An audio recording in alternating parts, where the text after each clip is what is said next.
Stand up, make some noise for the best recruiter in the NCAA, best coach, John Calipari.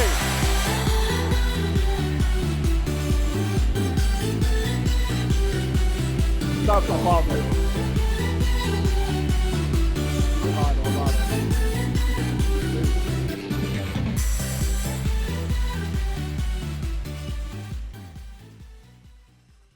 So we had good breakfast today, huh?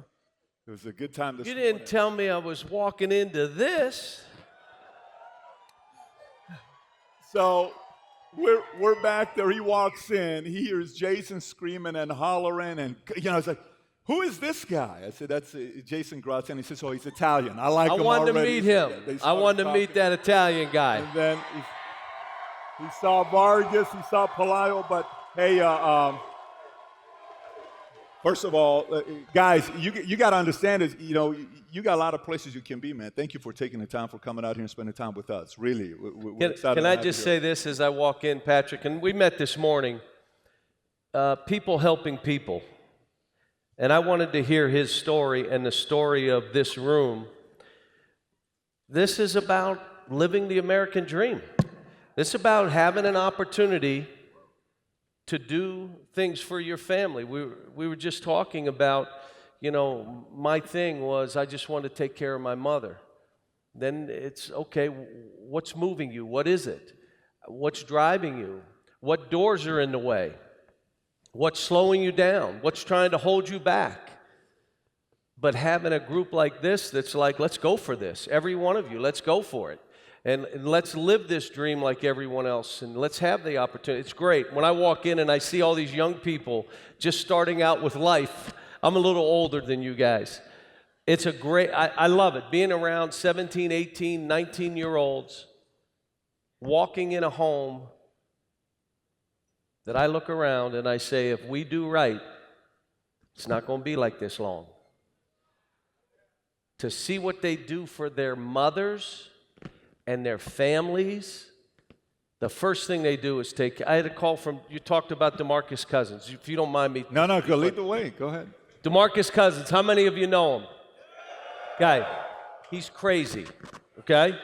But let me say this. He would give a kidney for me. He was my wife's favorite player. My wife. I would get all over him, and I'd walk in the house, and she'd say, quit yelling at DeMarcus. And I would say, what are you talking about? You're yelling at him all the time. I said, are you watching? Are you watching what he's doing? She says, well, no one else does anything? Yell at somebody else. You're always yelling at him. When he was drafted, his mother called me 2 weeks later, and she was crying. And I said, Miss Cuz, what happened? Because his grandmother was getting older, I thought something happened. No, everything's good. I'm in my new home. The furniture, Coach, I'm just looking, and you're in your new home? Yeah, it's unbelievable. And I'm looking at the 9th green. You're on a golf course? Yes, I'm on a golf course, and it's, 3-car garage. And I said, wait a minute, do you play golf? No, I don't play golf.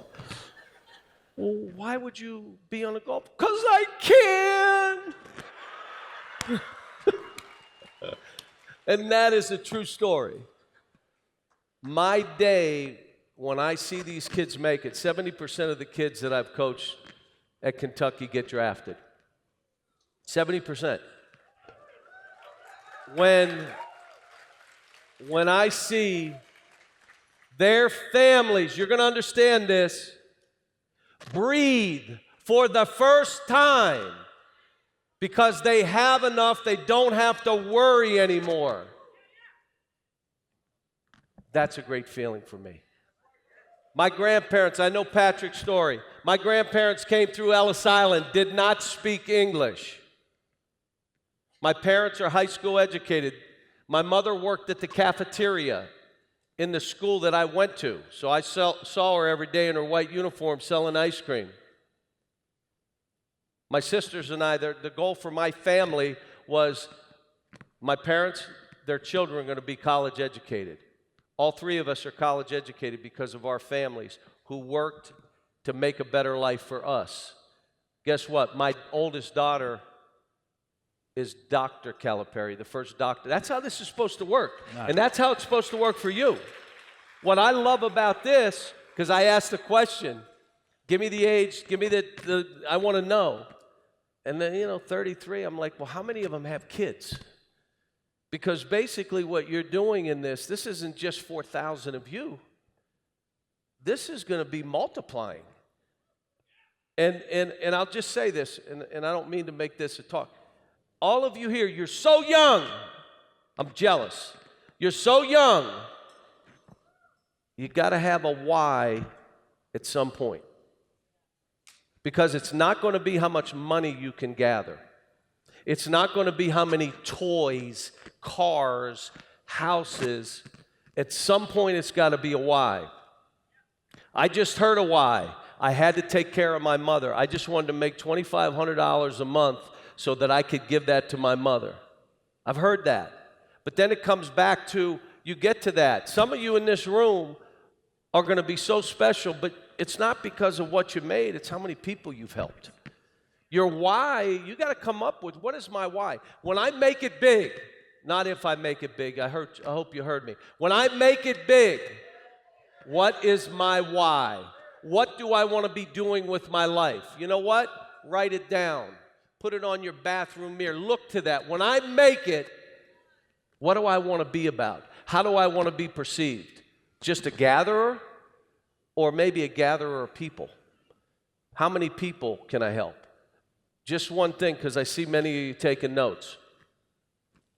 Some people climb that ladder of success that you're on. Patrick climbed it. Some people climb that ladder, they turn around and they pick up the ladder. Special people who have a why climb that same ladder of success, and they turn around and pick up the next person and the next person and the next person, and that's what you should be about.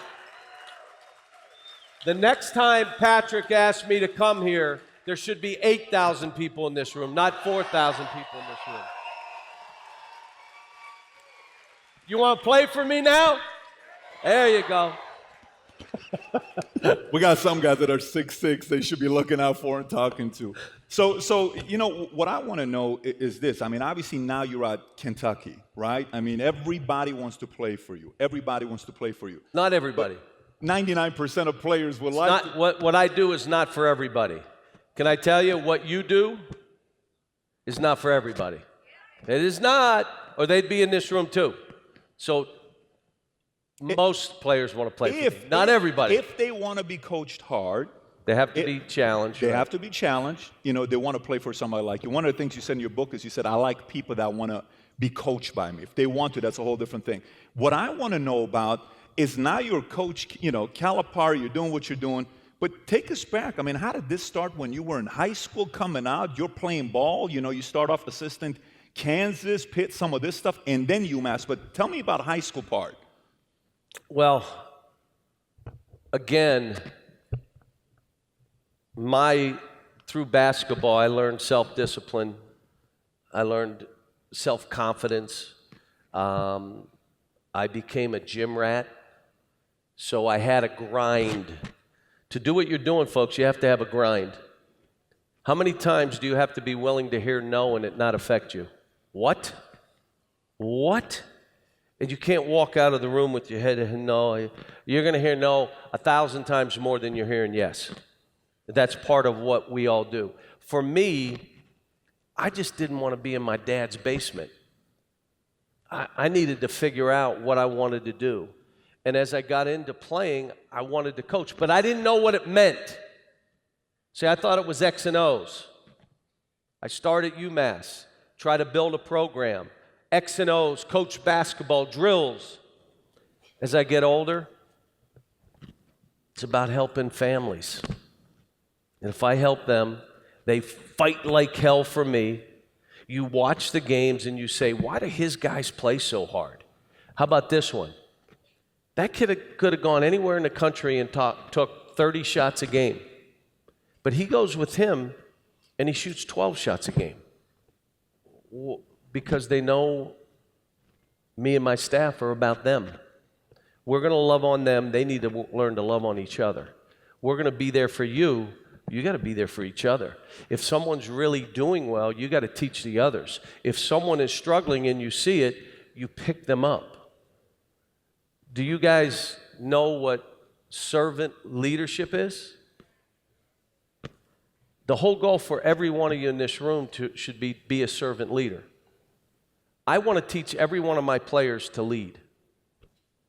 Be a servant leader. When they come to me at 17 and everything they had as a high school player was given to them, they were the best, they were this, they were stroked, they were told, then they come with me and I got to be the first guy to say no. I got to be the first guy to say, you won't believe this. This world's not about you. At what point do you say that to them? How early on do you say that? Is it pretty early once they get to you? Well, obviously after they're committed to the program and you sit down and say. Well, here's what I do in recruiting is a little different. I like what you and I talked about, where my handshake, you ready? My handshake is not like that. My handshake is like that. I'm not the relationship isn't to take, it's to give. And so if I can create trust, and it's hard when you walk in a room and you're trying to create trust in the first 2 minutes. You better listen instead of talk. When I go in to recruit, I'm asking questions. Like, tell me where you want to be in 5 years. What do you want to get from this game? What kind of coach do you want to play for? How do you want to play? I asked, do you guys remember Marcus Camby?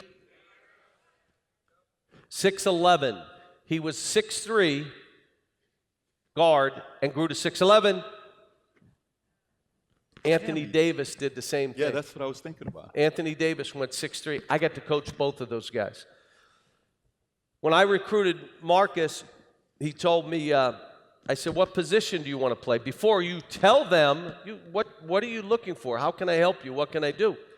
I want to be a shooting guard.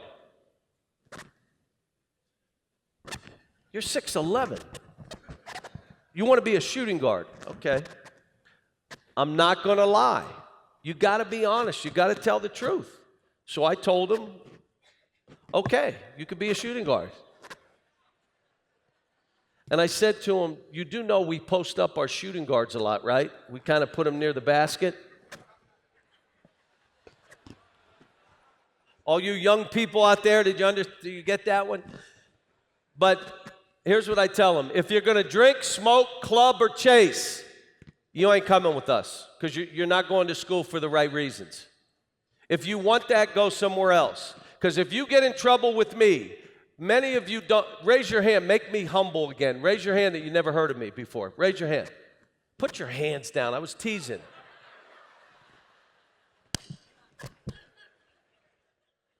But if you do something on my campus, they're going to do a movie about it. It's going to be on the ticker on ESPN and CNN for 3 straight days. If it happens on another campus, they're not going to worry about it. It happens, you cannot come drinking, smoking, clubbing, chasing.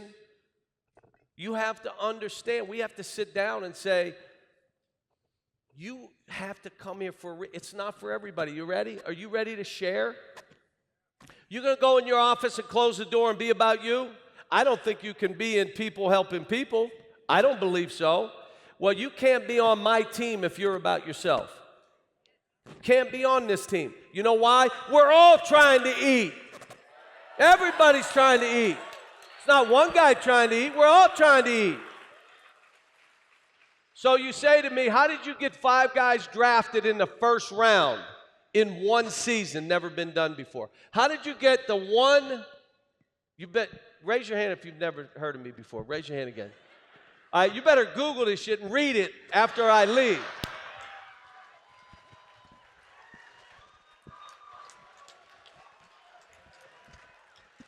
How in the world? Competitive, huh? Slightly. How in the world did you get the number 1 and the number 2 pick in a draft in the same year, It's never been done before. How did you get 4 lottery picks 3 different times? How did you get 4 number 1 picks? John Wall, Derrick Rose, Anthony Davis, Karl Towns. How? Because they shared. They shared. You ready for this? Karl Towns took the 5th most shots on my team. My team, and was the number 1 pick. Shots and minutes don't matter. Pat Riley said the best thing about your guys, they're great teammates. Wouldn't you want that to be one of the things that was said about you? When you're gone and someone's up there talking about you and they say, he was one of the great teammates. You know how many people he helped? How good he made people feel? Can I ask you this question? How about all of us in the room just try to make one person a day feel special? It's hard when you're thinking of yourself all day. It's hard when you're dreaming about yourself at night. It's hard when you're looking in the mirror at yourself all day to say, I'm going to make this about somebody else. One time a day. It'll take you about a minute. If I have time, Coach, I'll think about that. How about this one? Anybody in here write personal notes anymore? Raise your hand if you write a personal note. Yeah, about 8 of you. Okay. Now, do yourself a favor. 1 day a week, spend time, have your personal card, and handwrite a note. If you send me a letter, I handwrite a card back. I've done it my whole career, and you know what? I got the owner of the Washington Wizards called me and said at a meeting, he showed it and told people, who does this anymore? You want to stand out? Write some personal notes. Spend 1 day. You cannot create a relationship. I love what my man said about getting in the field. Getting in the field, it's the same thing. Get in the field. You want to get in the field, you got to create a relationship. Guess what? Hard to do through emails and text. You better have face-to-face, and you better handwrite some notes. And if you handwrite some notes, yours is going to be the only one on the desk. There's no one does it anymore. Anyway, what were we talking about? This is exactly what we're talking about. So, but let's get to a whole different thing, though. Just the recruiting part. So you see everybody. Everybody's trying to recruit some of these talents that are coming up. Maybe not everybody, but there are certain people that people want to pick up. What would you say makes for a great recruiter of talent? Because, you know, you say there's a guy that everybody wants. I don't sometimes go after that guy. Go after this guy. He's got desire, all this other stuff. 1, what do you look for? But 2, what makes a great recruiter a great recruiter? The biggest thing, we were just talking about recruiting young people here and their results. How many success stories of guys that came in here at 22, 23, 24, how many success stories can you guys do a book on where another 23-year-old can see, we're not just talking here, there's results. Now, we can't do it for you. Did you guys there's no magic wand, but the opportunity obviously is here because for these 170 who are now making $1 million a year, they started like you. But they decided when a door was closed, they opened up another. When they were pushed back, they tried. So part of recruiting for me, you have to, again, I'm going to use a term, I undersell and I over-deliver. And then the people that played for me now become ambassadors for me. And they sell. And even if they don't speak, powerful, their actions and what they're accomplishing speaks for me. Current contracts in the NBA, current, are $1.2 billion. It might be a little bit more. I may be off at, 100 million, something like that. But he didn't tell you, that doesn't include their endorsements or their shoe contracts or any other things that they do or the money that they use from there that they invested in to make more money. In 6 years, my guess would be $3 billion of total earned incomes. of not shoe contracts, all that stuff. My goal would be, before I retire from this game, I want 12 guys in the NBA All-Star game out of 24. I want to be able to say I coached half the guys in the All-Star game. What? So when you ask me about when early on when I was at UMass, you in this room, I was like you. You're not outworking me. You can beat on me, you can say what you want, but I'm coming one step, and every time you swing, I come one more step to you. You can say what you want about me, you're not affecting me. I'm moving forward. I have nowhere to go. I cannot go to my dad's basement. My dad is a laborer and told me, go in the Marines. You're not staying here. I had nowhere to go. But here's what I would say. All of that energy and all of that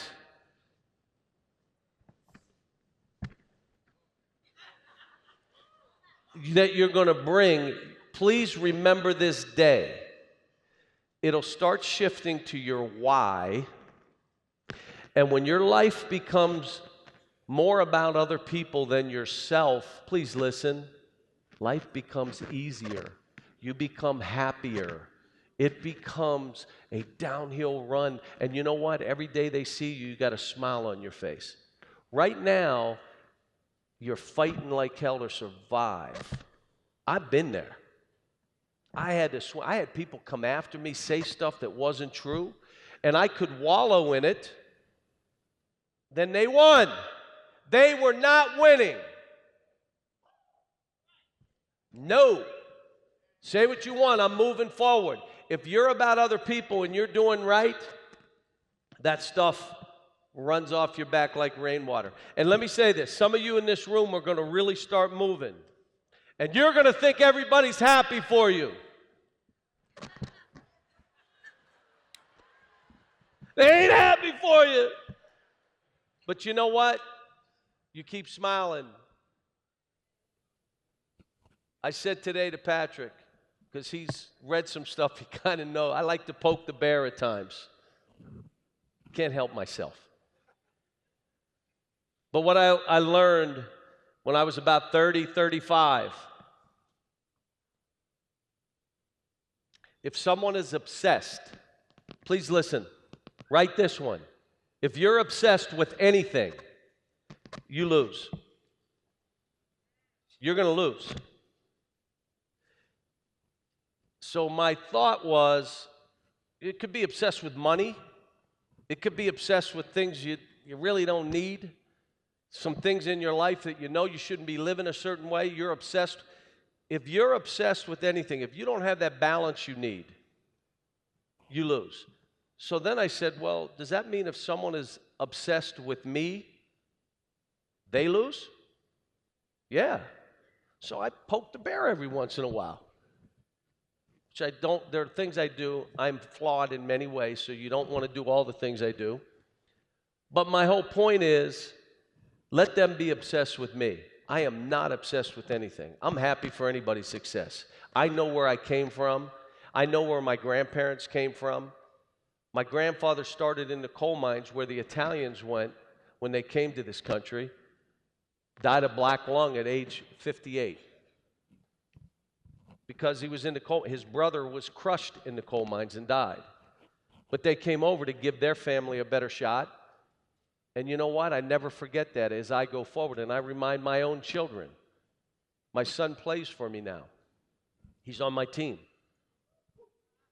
There's a big problem. It is great. I love it because my older girls got cheated. I got 2 daughters and a son. They got cheated because my oldest daughter, I was so into what I was doing, missed a lot of stuff that I didn't need to miss, that I regret that I missed. I apologize to her to this day. My middle daughter, I was a little bit better. My son is with me. The problem is, I sleep with his mother.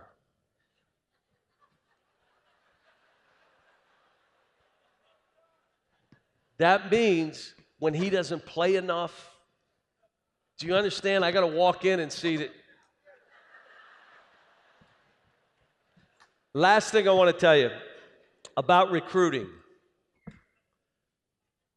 There's always a decision maker when you sit down, especially when you sit down with the family. If you don't know who that decision maker is, you're wasting your time. Somebody could be telling you all the right things and the other person's sitting there staring, and you don't understand that is the decision maker. You're talking to the wrong person. When I go in to recruit, who do you think the decision maker is? Who? You ladies know. You ladies know. Fathers, I don't spend a minute with the father. I'll even take the mom to another room. Let's go over here and talk. Yeah. Tell the dad, can you get me some water or something, please? Who is that decision maker? And then let me tell you, tell the truth. Don't lie. Don't embellish. Don't make it better than it is. Because when you're talking to a mother, I'm not talking to one mother, I'm talking to 15 mothers a year. Do they ever forget anything? Oh my gosh. They can remember where they were sitting, what was in front of them, what you said, how you said it. Don't say that shit. You told me. Tell the truth. If you don't lie, you don't have to worry about it. If you lie, you forget what you lied about. Then you got to lie some more. You got a story to tell us? Tell us a recruiting story. Give us one of them. Give us a recruiting story. Well, I walk in to a home, and I'm at UMass at the time, and the kid kind of was disrespectful to his mother. So I kind of caught it, but I wasn't sure. I thought maybe I didn't see it right. And then he was disrespectful again. And I looked, it was right in front of me, to his mother. Folks, I got up and left. I literally said, you know what, this has really been good. You know, our plane is leaving, and I got to get back, so we're going to come back and do this. And then I killed my assistant outside the door. What the hell are you doing? You didn't know this kid was like this? Why are you wasting my time? He's not going to be on my team. If he doesn't respect his mom, he ain't respecting anybody. He ain't respecting me. Let me say this, because there's a bunch of good people in this room. A friend of mine gave me this advice, and I before I took the job at UMass, and that story reminds me of this advice. Write this down, please. You can have a bad deal with good people. Shit happens. But you can never have a good deal with bad people. Never. If you walk in a room and you recognize these are not good people, get up and leave. Doesn't matter how much they're talking. Doesn't matter what it smells like. It doesn't matter what your future. There is no future with bad people. If I think a kid is a bad kid, or his family is, or they're asking for stuff, I'm out. This is about me helping your son, me doing everything I can for your son, but he's going to have to share. He's going to have to grow up. Do you know what NBA stands for? No. No boys allowed. You better be a man if you want to go in that league. And if it takes you a year to become a man, or 2 years or 3 years, you better be a man. No boys allowed. You're in a business. You're going to get eaten up if you're a boy. You better be a man. You better be a grown woman. This isn't for the soft of heart. We're in a dog fight. Listen, there's one bone that's being thrown in that pen, and there are 12 of you in there. Somebody's eating. Somebody's not eating.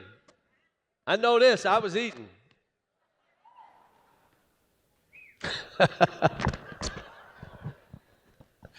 So here's another question for you. Let's transition to coaching. One of the things you talk about in your book is you don't miss practice. So it doesn't matter what it is, if you're on the road, if you are doing what you're doing. We have trainings twice a week, so that's kind of our practice that we have as well. Tell me about some of the commitments you made on coaching different kids, that you've developed them into leaders. What are some things you think about that makes for a good coach? Well, the stuff about being there, if you're not there, present, and then you have to be present. You ready? How many of you are there and you had the phone and you're emailing? You're not there. You're not present. Turn the phone. How about if we have no phone Friday? That's when we're writing letters. No, coach, I'll go crazy. I gotta have my phone and look. You got to be present. You got to be there. I love the enthusiasm in this room. It better not end when you are in this room and you walk out. This is better be what you are, because if this is what you are, you're going to have success. As long as you look after each other, if someone's struggling, pick them up. If someone's really doing well, you are responsible to teach everyone else. That's being a servant leader. Can I give you this? I want to know, this thing will quadruple. We'll have 16,000 if we have guys and ladies in this room like this. You ready? Have you heard of Michael Kidd Gilchrist? Have you heard of him?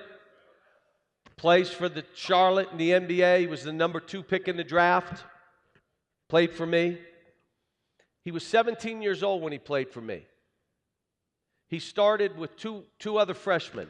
It was the year we won the national title. We're in the championship game of our conference tournament, which means after this game, we have 6 games to win the national title. No one has ever done it with freshmen. They said we couldn't do it. You'll never do it. You can't do this. What he's doing, he doesn't care about winning. He doesn't care about basketball. He only cares about getting the guys in the NBA. All right, not a bad deal to throw at me. I mean, if you want to say that's the downside, I mean, I'm okay with that, but it wasn't true. We're in it 30 minutes before the game. Michael comes into me. 17 years old, youngest freshman in the country. He says, I want you to start Darius Miller in my place. 30 minutes before, at that time we were probably 30-1. He had started every one of those games. He's walking into me saying, let Darius start in my place. What would you do if you were coaching? Like, what? What, are you sick? Are you hurt? What are you talking about? The backdrop, Darius Miller was a senior. Darius Miller, the year before in the tournament, before Michael and Anthony Davis got there, was the MVP of the conference tournament, which we won. He was coming off the bench, in 2 games had no points, and was playing awful. Start him in my place. Coach, we need him. You're all over him. Let him start in my place. I said, you know what? He said, you're the head coach. You make the decision. Right before the game, I said, we're going to start Darius in Michael's place. Darius took 17 shots that game. I think he made 6. We lost that game. Michael got in foul trouble. He had started every game. He was so anxious to get in, he fouled everybody. He fouled a cheerleader, he fouled an official, fouled everybody. He had like 2 points. He had never come off the bench. He was so, his feet were moving. He was going, he knocked the boom, that's a foul, you know. We lose the game by 5 points. But because of him, Darius Miller played out of his mind the rest of the NCAA tournament, and we won the national title. Anthony was the 1 pick. He was the 2 pick. We had the 14th pick, the 18th pick, and 2 kids in the 2nd round got drafted because we won the national title. I'm going to ask you, who in this room would give up something that they've earned, they worked for, and they deserved, and give it up to someone because you knew they really needed it more than you did.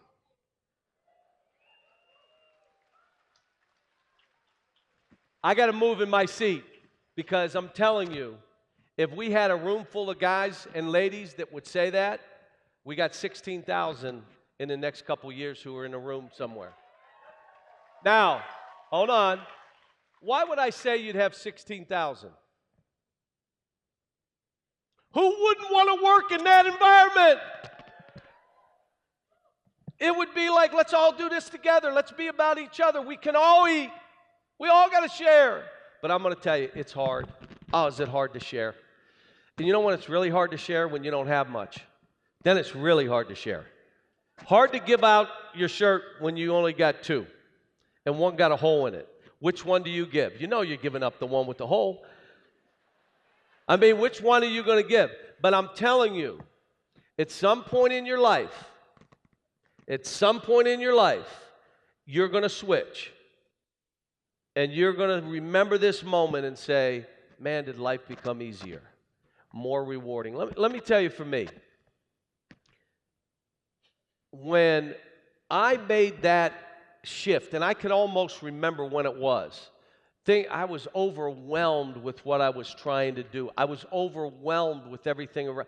I had the weight of the world on my shoulder. I had employees that I had to do well so that they could eat and their children could go. I was on edge a little bit. When I shifted,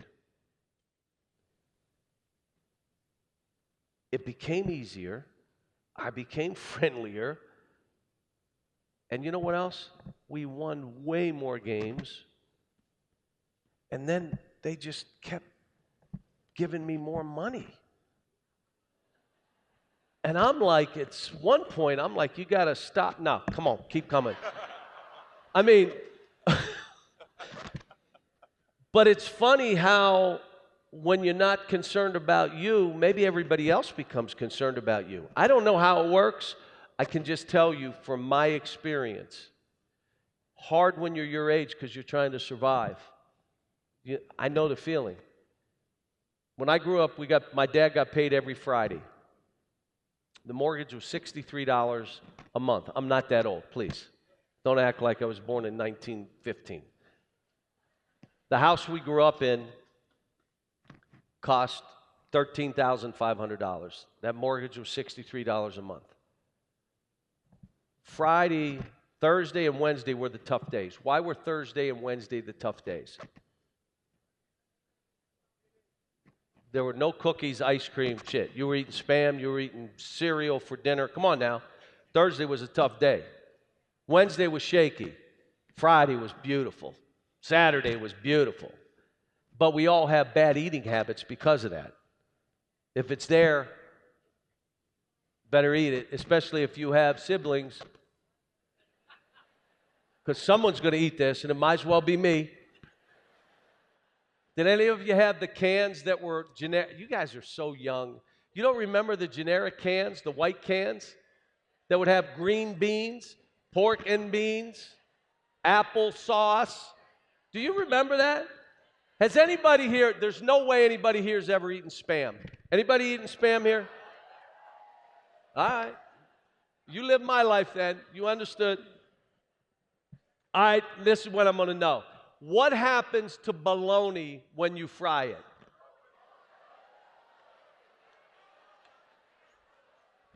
I just need to know if you know.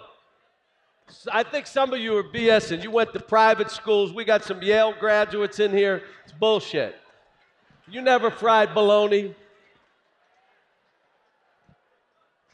Whoa!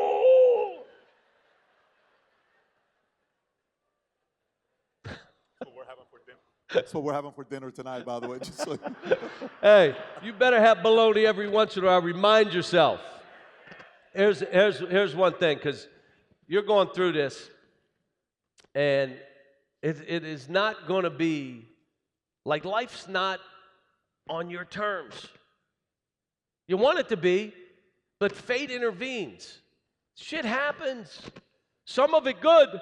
There are some of you in this room that don't appreciate the good blessings that you've been given for no reason. But you'll always remember the crap that happens to you for no reason. I mean, so my dad used to say, and I grew up in Pittsburgh. Anybody Pittsburgh here? I heard one person, okay. My dad, when you grew up in Pittsburgh, everybody's name ended in a Y.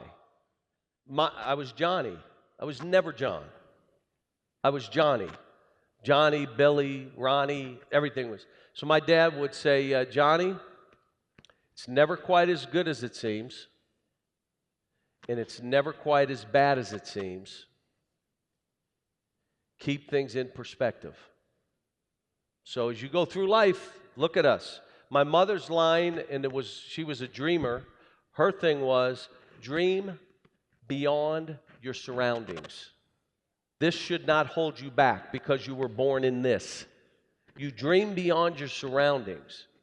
But my dad's story about keeping things in perspective, I mean, he used to say this to us over and over, keep things in perspective. So my sister goes away to college. She goes to Penn State. We have any Penn State graduates? I have yet to meet a Penn State graduate. How about that? She goes away to Penn State. It's the Happy Valley is what they call it. So we hadn't heard from her in a month and a half. Letter comes to the house. My mother says, Vince, there's a letter from your daughter. You want to read it? So my dad starts reading it. And it says, Dear Mom, Dad, Leah, and John, everything here in the Happy Valley is wonderful. I'm loving it socially, the academics, my friends. My dorm did burn to the ground. I lost all my belongings, books, and clothes. But don't you worry. I went to Goodwill. I got some clothes. I'm borrowing books. I'm all caught up. I moved into an off-campus apartment. My dad puts the thing, and he keeps reading. I have a new roommate, Jim.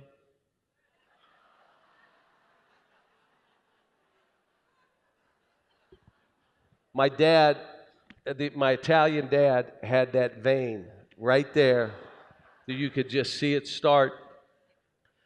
My new roommate, Jim, who's quite a fellow, and he's been out of rehab 6 months, and I think you're going to grow to love him as I do.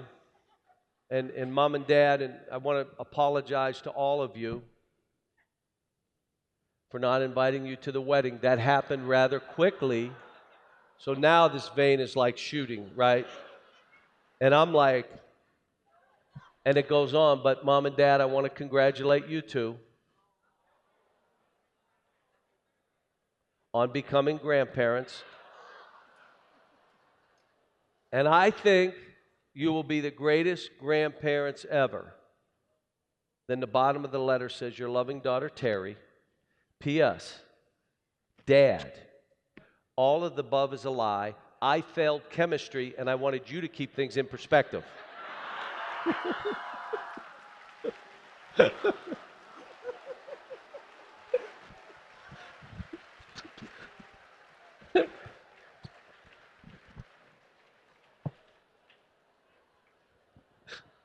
I was expecting a true story right there. That was hilarious. Some people have that story in here, by the way. So some were saying, oh, there's another story like that out there. Okay, we got 15 more minutes before these guys in my ear tell me we got to wrap up the interview, although I can talk to you for people? hours. I don't listen to anybody. Every once in a while we have to, man. We got a schedule here. So, okay. So we got some people running this country that at least listen to nobody. I mean, they don't listen to anybody. But anyway.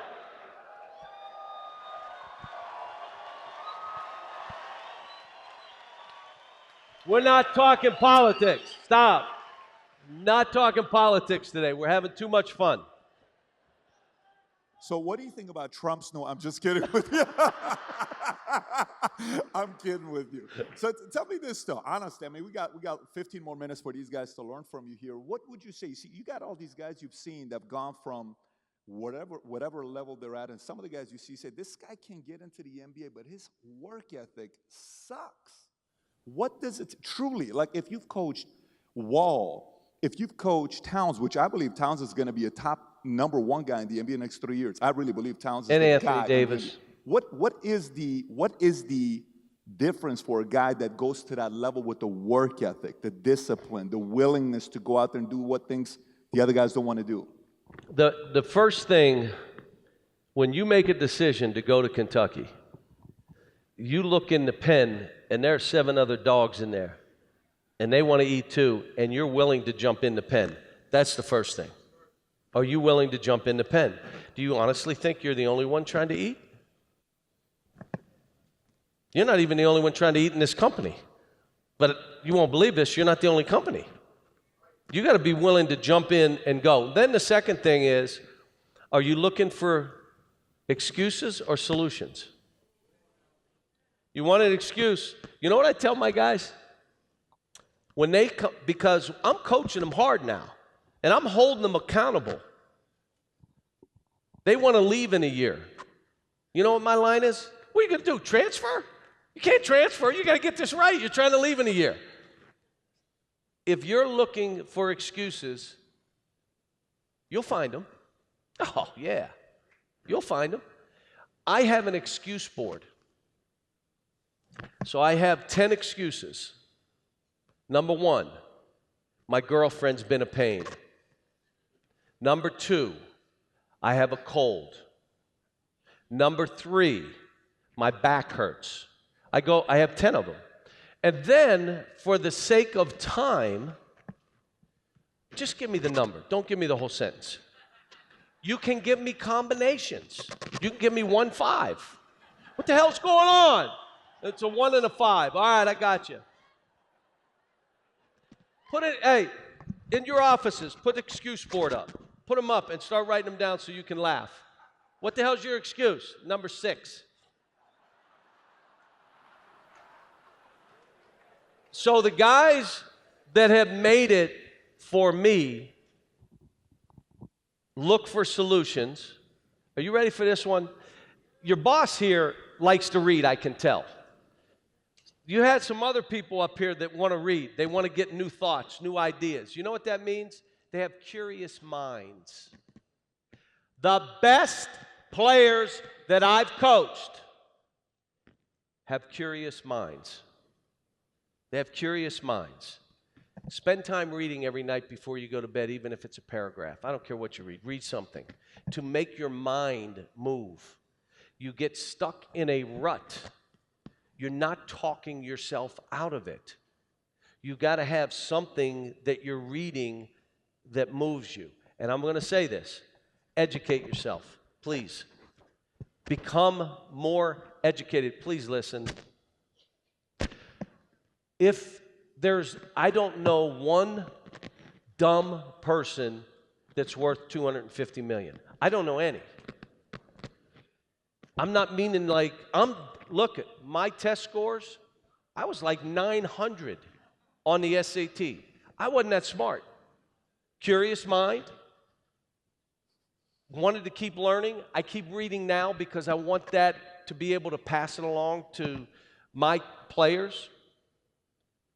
And the third thing, you cannot have anybody enable you.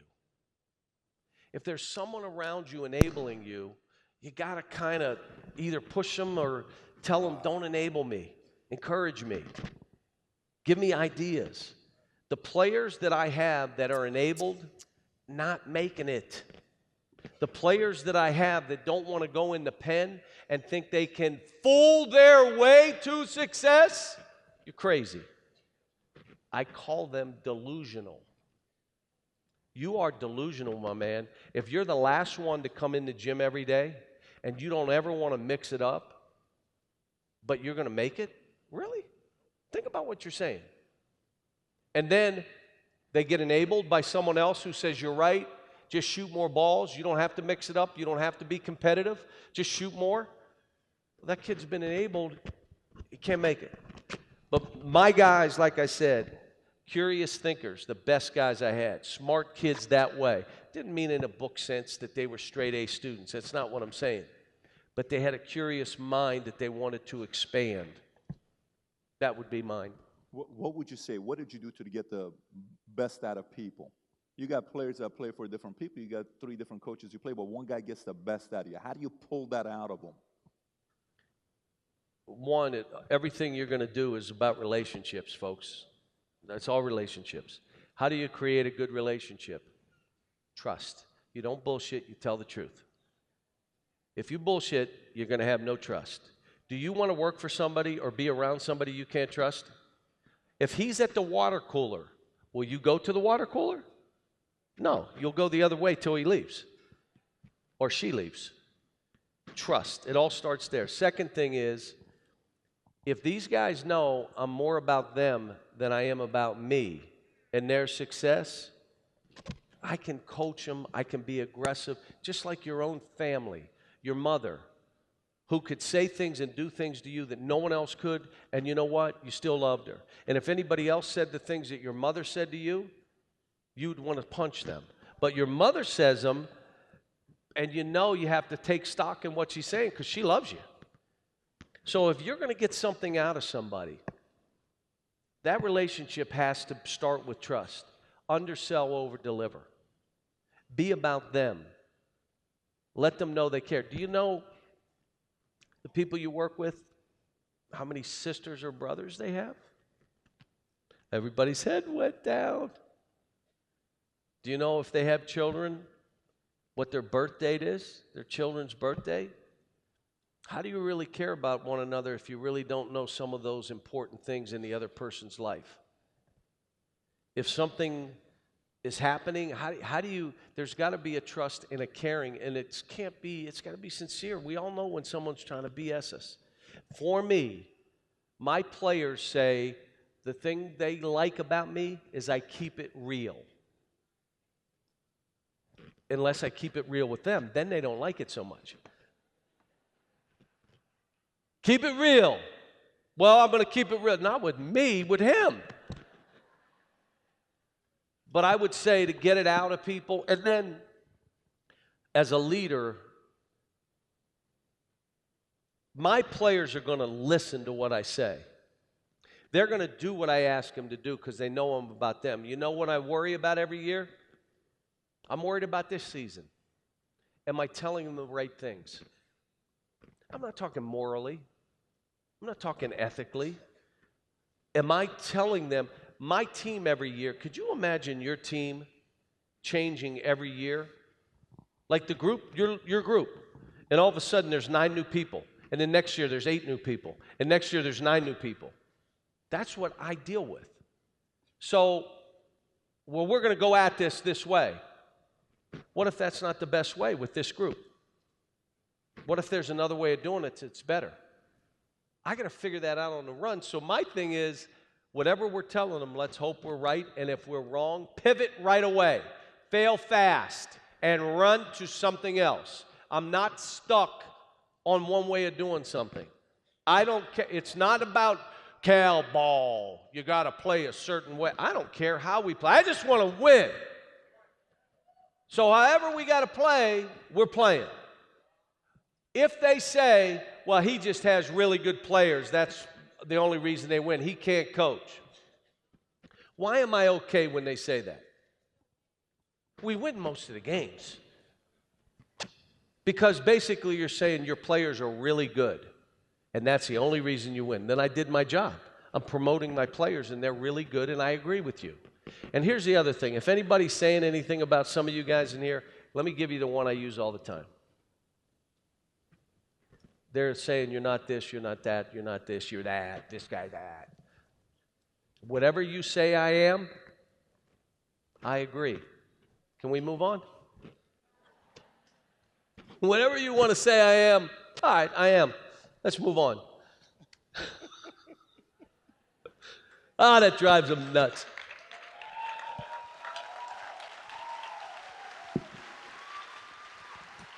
Final thoughts. Final thoughts you're leaving here. What would you want everybody to hear be thinking about as leaving this event for them? You know, everybody's having their own challenges. Some are married, kids, some are single, some are here at their first event, some have been here for a while, some are making money, some are comfortable, some made 70 grand last couple weeks, and you know, they're sitting there saying, this is exciting stuff. How can I get somebody to be thinking bigger? But what final thoughts would you give to some people start thinking about how they can take their minds to a whole different level, to be thinking bigger than what they currently have right now in their lives? I want to finish. I'll say this, but I want to finish with one other thing. Here's what I tell you. Don't you ever be embarrassed about taking what you've been given, what God has given you, and taking that thing to another level, because that's what you're supposed to do. Now, the question becomes what your why is. So there's an end of it that you become this, everything you're supposed to be, and we're all different. There are some of you that can come up here and speak and do stuff. There are others that your strength is in another area. Run with that strength. Some of you are going to be more reserved. There's nothing, we're all different. I sit up here and do it this way. You know what? There are other coaches that are totally different than I am, and they can't beat me. But they're totally different. What? What happened? What happened? But they're totally different and have not just almost as much success as I have, but they're totally different. So don't be embarrassed about wanting to be special. Don't be embarrassed about saying, I want to be a millionaire someday. Don't be embarrassed about saying, you know what? I want to take care of my whole family, and I want to take care of my family's family. I'm trying to take care of my family's family. That's what I'm trying to do. So I'm not embarrassed about it. I know I'm not taking it with me. I'm never turning it down when they try to give me more. I'm not selfish with it. I share. But I'm going to try to keep doing what I'm doing, because the more I do, the more people I can help and the more impact I can have. That's what I'm going to do. And I would challenge you to do the same. Don't let anybody act like, oh, you know, who does he think he is, or who does she think she is? And whatever you think I am, I agree. Can we move on? Lastly, look, I probably do 25 of these, 30 of these a year, okay? I was so excited when Patrick said we're going to have a sit-down. So much easier and so much more fun. I don't know why people don't do more of these, because he gets from me exactly what he wants to give to you versus me saying it, and maybe it hits, maybe it doesn't. But I walked in the room. First of all, I heard you outside. All the doors were locked. Like, you can't leave when you come in here, just so you know. No, they're like chained on the other side. So I'm like, when you come in, you're here, okay? I couldn't get in. I heard everything. I'm hearing the screaming. I finally come in, and this is what the American dream is about.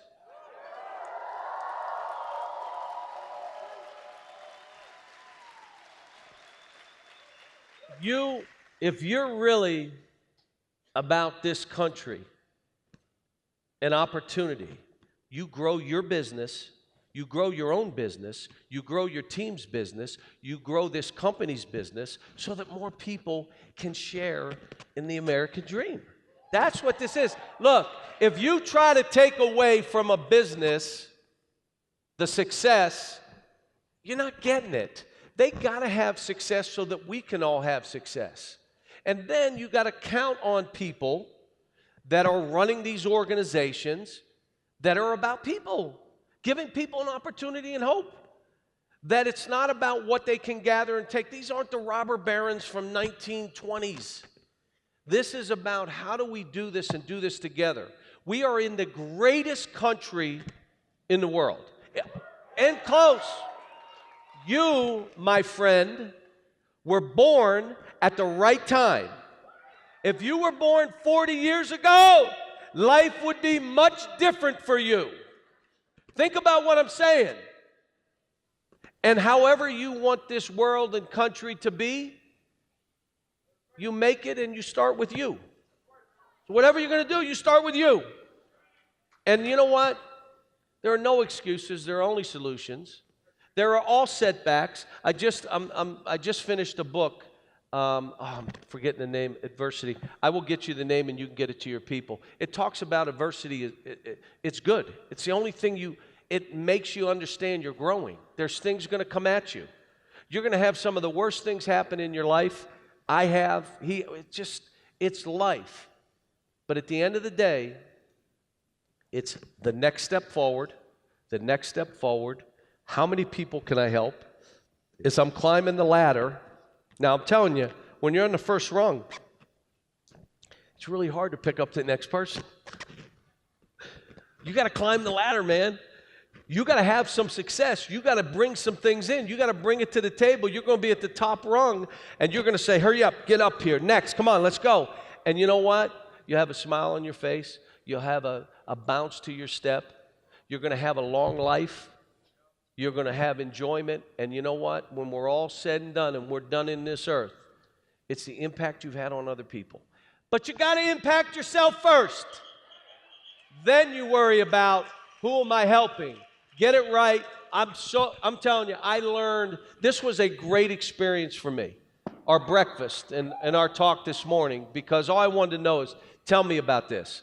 Give me it. I want to meet some of the young people. He's telling me there's the talented young people. I met some of the other guys. He was giving me names and how did you get this going? You guys are a part of something special. Take advantage. No excuse. I don't want to hear your excuse. You want mine? I have a board. I'll give you 10. You can use any of them. Just give me the number. Don't give me the whole sentence. I don't have time. But I appreciate being here. Give it up, John Calipari.